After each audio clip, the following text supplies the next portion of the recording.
20년 7개월이 걸렸습니다. 천스닥에 대한 이야기인데요. 자, 천스닥 시대가 개막을 했죠. 어제에 이어서 오늘도 이 천스닥 시대에서 우리는 서핑을 하고 있습니다. 매우 좋다. 외국인도 들어오고 코스닥 시총도 사상 최고치를 경신해 나가고 있으니 계속해서 좋은 일들만 펼쳐질까라는 물음표에 대해서 발목을 잡는 것이 있으니 바로 이 세 글자이죠. 공매도. 공매도가 내달 5월 3일부터 코스피 200 종목, 코스닥 150 종목에 있어서 시행이 되니까 이게 천스닥 시대가 그냥 반짝 시대로 그치는 것이 아닐까라고 하는 우려감도 큰데요.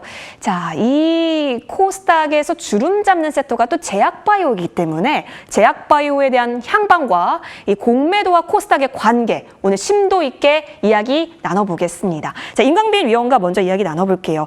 제약바이오도 공매도의 타격을 받을 수 있을지 이 부분이 궁금한데 그 전에 공매도라는 의미가 조금은 어려우신 분들이 있을 수도 있으니까 그렇죠. 우리 친절한 임강빈 위원님께서 공매도에 대한 의미부터 좀 알려주실까요? 자, 일단 공매도회부터 알아야겠죠. 예. 자, 이제 5월 3일부터 코스피 200, 코스닥 150 안에 들어가 있는 종목들은 공매도가 가능하게 됩니다. 자, 근데 이게 무슨 말이냐? 자, 하면 자, 일단 근데 이전에 우리가 공매도가 금지가 되기 이전에 코스피 200 종목과 코스닥 150 종목들이 거의 공매도의 70%를 차지했어요. 이게 풀리게 되면 거의 대부분 종목들이 이제 공매도가 나오는 겁니다. 자, 근데 공매도가 무엇이냐? 없는 주식을 매도하는 겁니다. 자, 이게 어렵죠? 예시를 들어드리도록 하겠습니다. 자, 기관 투자자 짱구가 있어요. 짱구가 삼성전자가 9만 원을 가는 걸 보고 생각을 했습니다. 9만 원 조금 비싼 거 아니야? 라고 생각을 해서요.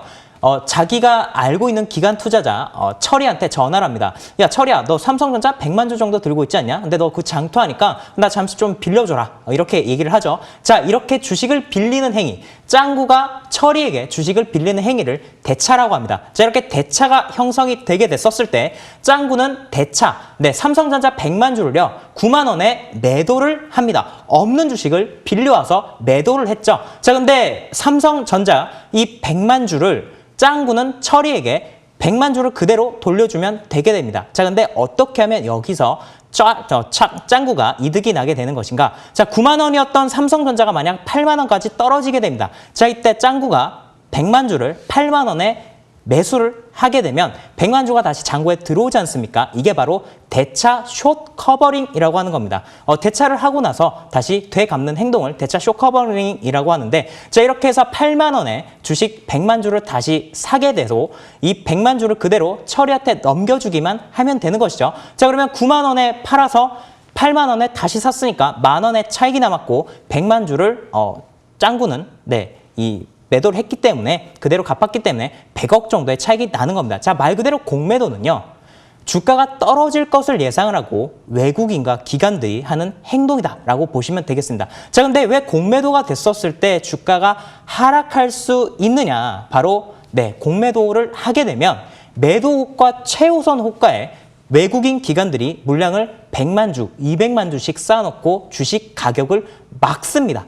이게 업틱 룰이라고 하는 건데요. 그렇게 되면 개인 투자자들이 그 물량을 뚫고 올라가기가 어렵겠죠. 그러면 주식이 한 단계씩 하락하면서 이 물량 압박 때문에 주가가 하락하기 때문에 사실 공매도에 대해서 굉장히 우려를 하는 것인데, 사실 공매도가 재개가 되게 되면 주가가 하락할 것인가라는 우려가 많습니다만 저는 업종의 차별화라고 말씀을 드리겠습니다. 자, 오늘 미국의 물가 지수가 발표가 됐어요.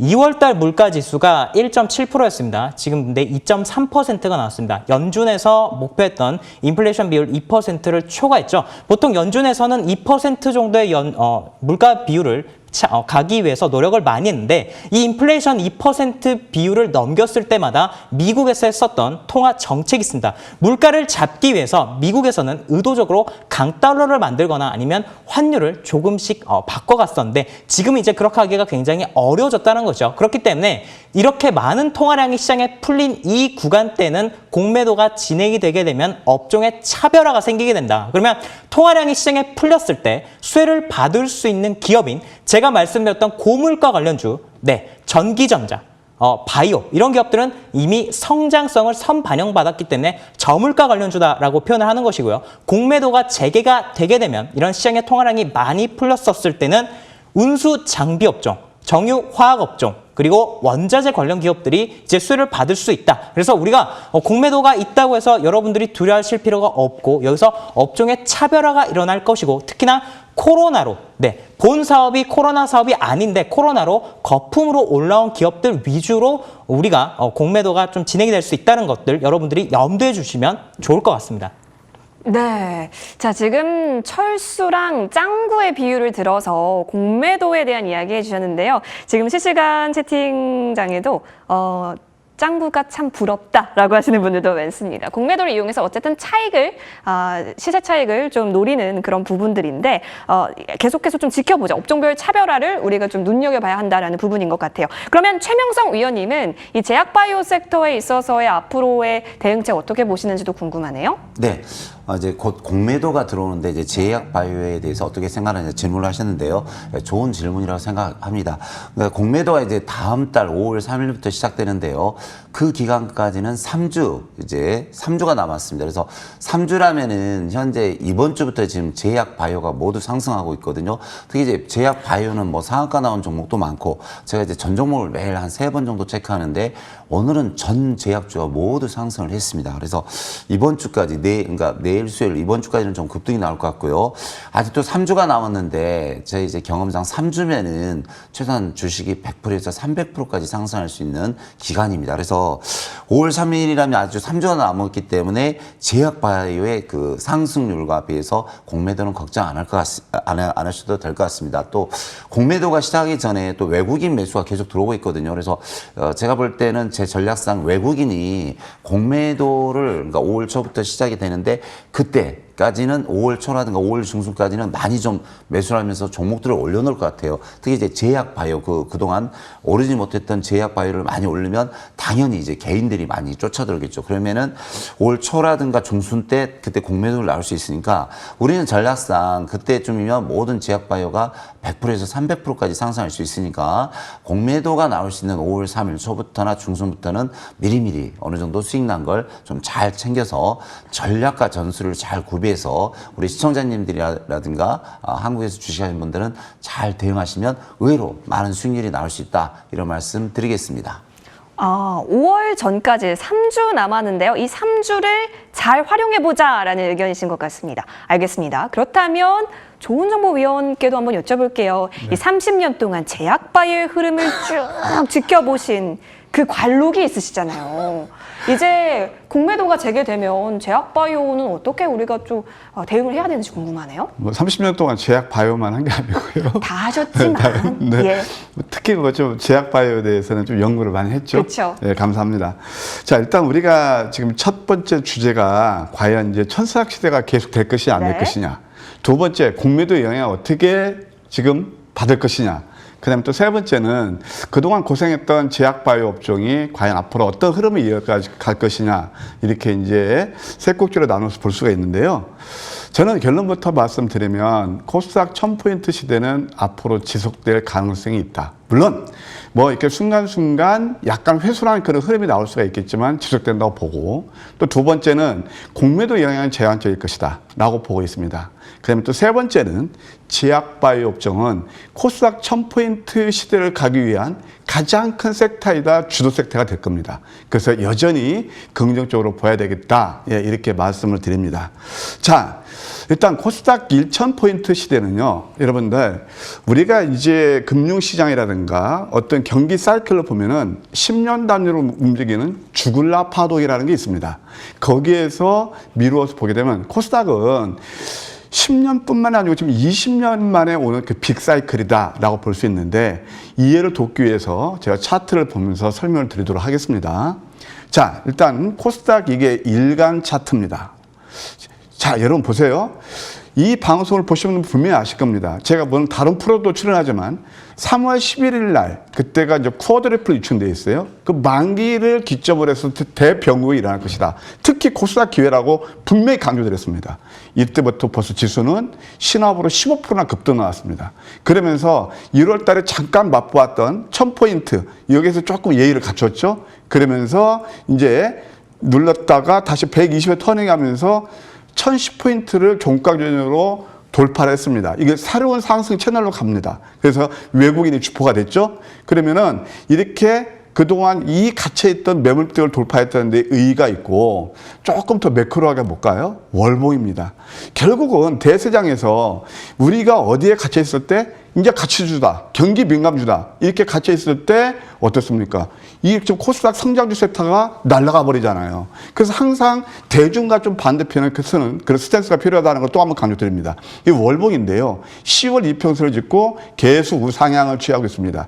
아까 20년 만에 온 그 파동이라고 그랬는데 이게 코스닥 연간 차트인데요. IT 버블, 그때 닷컴 버블이라고 그럽니다. 이때 지수 제일 높았던 데가 2,925포인트입니다. 그리고 지금 이제 1000포인트거든요. 아직도 그때보다 거의 뭐 3분의 1 토막 수준밖에 안 됩니다. 물론 차이는 있겠지만 이건 코스닥은 저는 랠리는 계속된다고 봅니다. 그렇게 이해하시면 될 것 같고 두 번째 이제 제약업종을 보게 되면 그동안 작년에 제약업종이 크게 상승을 가져왔죠. 근데 금년 초에 재미가 없었습니다. 바로 얼마 전까지만 하더라도. 근데 우리가 지난번에 어떤 걸 논의했었죠? 예, 바로 제약바이오 갈 것이냐 안 갈 것이냐 말씀을 드렸죠.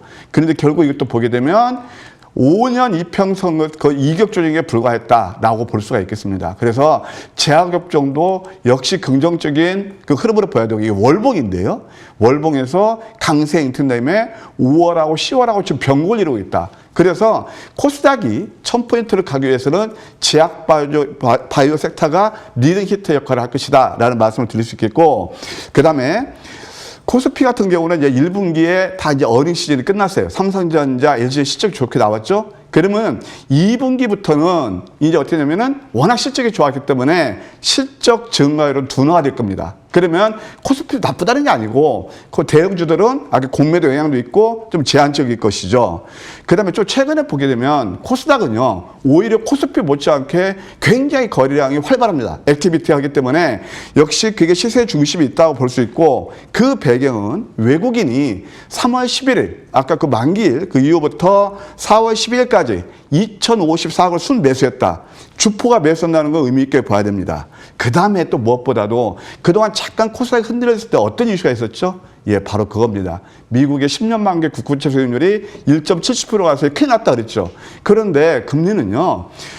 과거에 보게 되면 여러분들 금리를 볼 때 10년 만기만 보지 말고 2년하고 10년하고 장단기 금리차를 보시면 되는데 그것이 수렴하지 않거나 또 역전되지 않으면 계속 나스닥도 그렇고 성장률을 상승했다는 그런 우리가 과거의 경험을 여러분 볼 필요가 있습니다. 그래서 제4차 산업혁명주, 성장주가 포진한 코스닥을 저는 긍정적으로 보고 있습니다.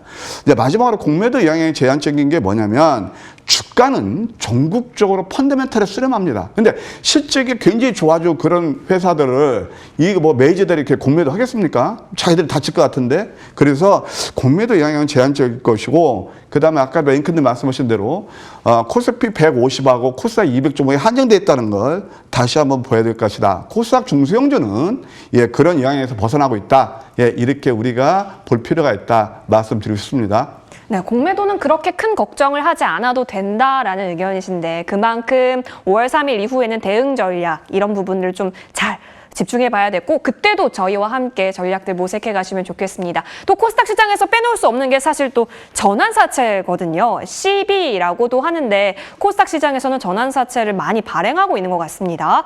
자, 그런데 이 전환사채가 발행이 많은 종목에 공매도가 몰릴 가능성이 높대요. 어떤 의미인지도 궁금하고 최근에 카카오 게임즈도 CB를 발행했다라는 뉴스도 있고 결국엔 이 전환사채가 뭐 자본을 조달하기 위한 방법 중에 하나라고는 하는데 공매도만큼 어려운 게 또 전환사채에 대한 개념인 것 같습니다. 그렇다면 우리가 또 물어봐야겠죠. 개념을 잘 알려주시는 우리 임강근 위원님. 전환사채가 뭐예요? 전환사채, 응. CB. 굉장히 어려워요. 그러니까 짱구 네. 얘 또 한번 들어주세요. 알겠습니다. 예. 네. 자, 이제 전환사채라는 개념을 알아야 되는데 우리가 여러분들 어제 카카오뱅크 대출 얘기를 했잖아요. 우리 개인은 쉽게 소액 대출을 받을 수 있는 게 카카오뱅크로 할 수 있는데 기업으로 운영을 하다 보면 사업을 하시는 분들은 아실 겁니다. 이 돈이 한 번씩 필요할 때가 있어요. 근데 그 금액이 100억, 200억, 300억이 됐었을 때 우리가 은행 가서 이 부분을 쉽게 조달을 할 수 있느냐. 자, 그게 어렵다라는 것이죠. 특히나 코스닥 기업 같은 경우에는 신용 등급이 낮기 때문에 은행에서 대출 받기가 어렵습니다. 그래서 자본을 조달하는 방법이 우리가 유상증자가 있죠. 유상증자도 3자 배정 있고 그다음에 주주 배정 그리고 일반 공모 유상증자 이렇게 정해져 있고요. 그리고 전환사채 발행 그리고 신주인수권 부사채 발행인데 이 모든 개념들을 다 정리하기에는 시간이 한정적이기 때문에 전환사채에 대해서 여러분들에게 말씀을 드리도록 하겠습니다. 자, 전환사채는 무엇이냐? 말 그대로 전환할 수 있는 권리를 가진 사채입니다. 자, 이렇게 말하면 어렵죠. 다시 한 번 더 짱구를 불러보도록 하겠습니다. 자, 짱구가 나와요. 자, 짱구가 돈이 많습니다. 짱구는 자산가예요. 100억 정도를 가진 짱구가 있습니다. 자, 근데 이 철이가 기업을 운영을 하는데 돈이 부족해서 짱구한테 전화를 합니다. 야, 짱구야, 돈 좀 빌려줘. 대신 내가 우리 회사 주식으로 나중에 전환할 수 있게끔 너한테 권리를 줄게. 50억만 빌려주라. 대신 우리 현재 지금 우리 기업의 주가가 한 주에 5,000원 정도의 거래가 되고 있거든. 근데 내가 너한테는 특별하게 2,000원 정도에 내가 이 주식을 줄게 라고 약속을 합니다. 그러면 어떻게 되느냐? 만기 때 이 철이가 짱구에 돈 50억을 빌려갔기 때문에 50억을 그대로 줄 수가 있죠. 자, 이런 부분들은 동시에 표면 이자와 만기 이자로 나뉘게 됩니다. 표면 이자는 매달 매년 동안 지급을 해야 되는 이자고 만기 이자는 만기가 도래했었을 때 이 원금과 함께 다 줘야 되는 이자인데 자, 보통 코스닥 기업들이 전환사채를 찍어낼 때는 만기이자 표면이자가 0% 있는 경우가 많습니다. 자, 이게 무슨 말이냐? 전환을 반드시 하겠다라는 것이죠. 주식으로 전환할 수 있는 권리이기 때문에 자, 나중에 자, 오늘이 2021년도 4월 13일이지 않습니까? 자, 제가 이 짱구가 이 철이 회사한테 50억을 빌려주는데 1년짜리 만기로 빌려줍니다. 그러면 1년 후인 22년도 4월 12일 날 그대로 50억을 철이는 짱구한테 주면 되는데 이걸 돈으로 주지 않고 주식으로 전환할 수 있게 약속을 하는 겁니다. 그러면 짱구는 나중에 철이회사 주식을 2,000원에 현재 주가가 5,000원인데 2,000원에 주식으로 전환을 할 수 있게 되죠.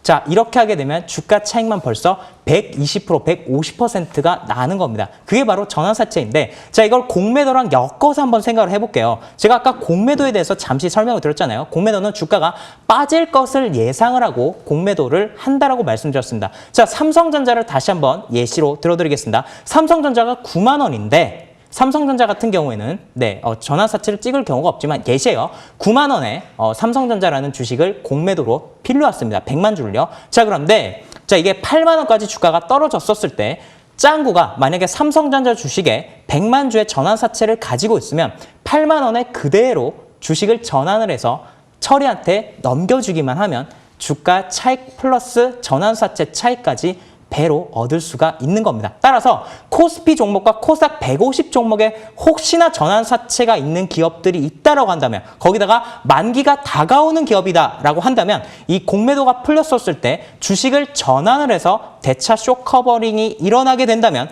개인 투자자들이 그 물량을 떠안고 주가 가치가 희석이 될 가능성이 있기 때문에 이 부분을 우리가 주의해야겠다 말씀을 드리겠습니다. 와.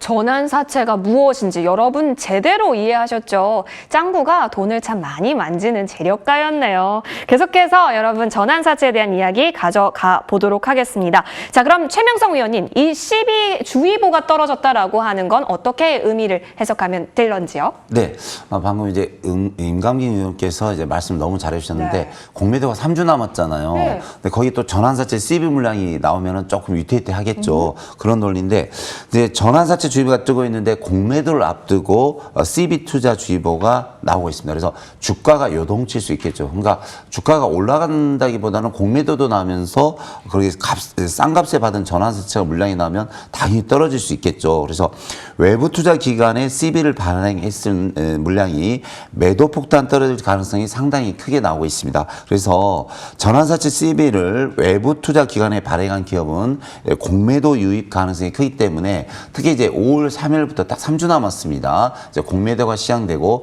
그동안 이제 종목이 2,300개입니다. 그러니까 거래소 코스닥에 있는 종목이 2,300개인데 전환사채, 그 CB 발행한 기업이 한두 개겠습니까? 수백 개겠죠. 그러니까 거기 물량이 나온 종목들은 좀 위험하겠죠. 그래서 그런 종목들을 좀 꼼꼼히 체크하시고 CB 전환사채 물량이 많고 또 많은 금액이 나온 종목은 주의를 하셔야 된다. 특히 또 신용이 많은 종목들은 주의하셔야 되니까 이런 종목 잘 골라서 대응을 하셔야 될 것 같습니다. 아무래도 차익거래 수요가 높기 때문에 조금은 케어풀하게 살펴보자라는 의견이신 것 같습니다. 자, 그렇다면 역시나 좋은정보위원과도 이 전환사채 그리고 주가의 관련성 이야기 나눠볼게요. 위원님, 네. 오래 기다리셨습니다. 의견 듣고 싶네요. 예, 간략히 결론만 말씀드릴게요. 이제 공매도가 또 시행되고 그러면 예, 전환사채 발행에 많은 기업들은 그들의 타겟이 될 수밖에 네. 없어요. 그래서 일단 뭐 공매도가 많은 전환사채가 많은 기업들은 참 표를 한번 볼까요? 대략 뭐 그 외에도 많이 있지만 제가 준비한 표를 보면서 이런 회사들은 앞으로 이제 만기를 같이 보여야 돼요. 그래서 만기일이 가까워질수록 이제 이런 회사들은 우리가 좀 조심해야 되겠다. 그 외에도 여기 나오는 거 외에도 뭐 GS 뭐 여러 가지가 있습니다. 대우조선 해양도 한 3조 원, 아시아나항공도 있고 HM도 한 1조 2천억 정도 있습니다. 근데 이것이 물론 전환사채가 많다고만 그렇게 나쁜 게 아니고 만기일과 같이 보면서 그걸 다 이제 그거 파악하시면 나오죠. 다트 가서 보시면 다 나옵니다. 거기에서 그거에서 좀 이제 임박해 있는 그런 회사들은 조심하는 것이 나쁘지 않다. 이렇게 결론 내드리고 싶습니다. 역시나 좀 조심하자라는 관점 계속해서 유효한 것으로 보입니다. 그럼 바로 이어서 저희 이제 종목에 대한 이야기 나눠볼게요. 공매도 이런저런 어려운 거 끄떡없이 잘 버틸 수 있는 그런 코스닥 종목은 어떤 것들이 있는지 하나씩 살펴보죠. 먼저 임강민 위원님, 네. 어떤 종목 좀 눈여겨보고 계세요? 제가 공매도는 네. 업종의 차별화 말씀을 맞아요. 드렸어요. 자, 근데 우리나라가 지금 코로나 때문에 디플레이션이 일어났습니다. 자, 근데 우리나라 비슷한 산업 구조를 가진 나라가 있습니다. 대만이에요. 자, 대만의 환율이 지금 강세를 보이고 있습니다. 미국이 강달러로 감에도 불구하고 강세를 보이고 있고, 자, 소비자 물가지수가 발표했는데 2.3%가 나왔어요. 이 말은 무슨 말이냐? 네. 우리나라 환율이 지금 굉장히 저평가되어 있습니다.